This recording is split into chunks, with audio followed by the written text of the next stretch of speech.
So let's move on now to this other big area. And this one is really mind blowing for a lot of people. I mean, I talked about this in the introduction, but the promise of social media in 2006, 2007, 2008, when a lot of stuff was coming online was you're never going to be lonely again. It's going to be great. I mean, you're going to find all your buddies from camp, such and such when you were a child. And I mean, you're going to be connected with everybody and you're going to know what your kids are doing and you're going to know what your brother and sister and closest friends across the country are doing.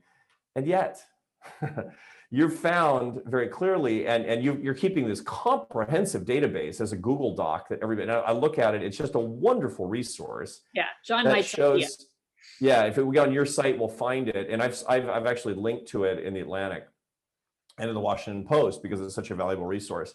You find that, the data are they're just unambiguous at this point. You can find some weird countervailing studies, but that's the case for us as social scientists. You can always find that weird study, that somebody who's p hacking and trying to find a way to, find the most counterintuitive result. But in the main, social media use tends to be, you tend to get binging, and binging on social media use is leading to loneliness. Explain that.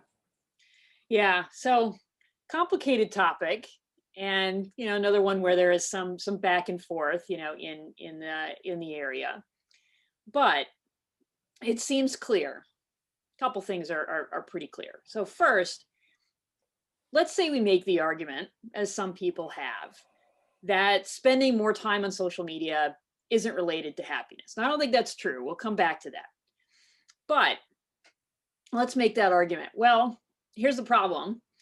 If you're spending so much time on social media that you're not exercising, you're not sleeping enough, and perhaps most importantly, you're not spending time with other people face to face, then you're going to have issues. Because even if we say social media might not be harmful for mental health or happiness, it certainly doesn't help.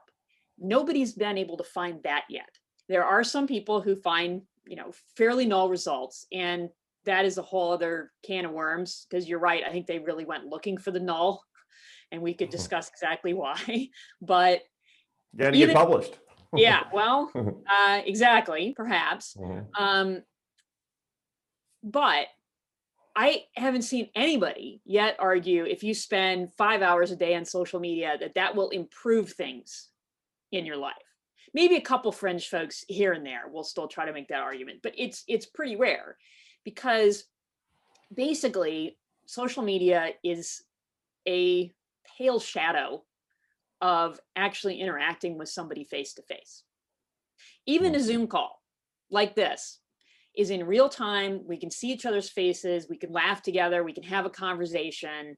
Very, very different from scrolling through Instagram and this curated feed and gathering followers and waiting for someone to like your post or write back or comment. All of these things, which are just very fraught, especially if you happen to be a 13-year-old girl, which is where we see the worst effects. But even for an adult, it's nerve-wracking, it's stressful. Everybody else's feed is so much more glamorous. Everybody else is always on vacation. Even in 2020, everybody else is always on vacation. And this social comparison piece of it, is very distressing as well.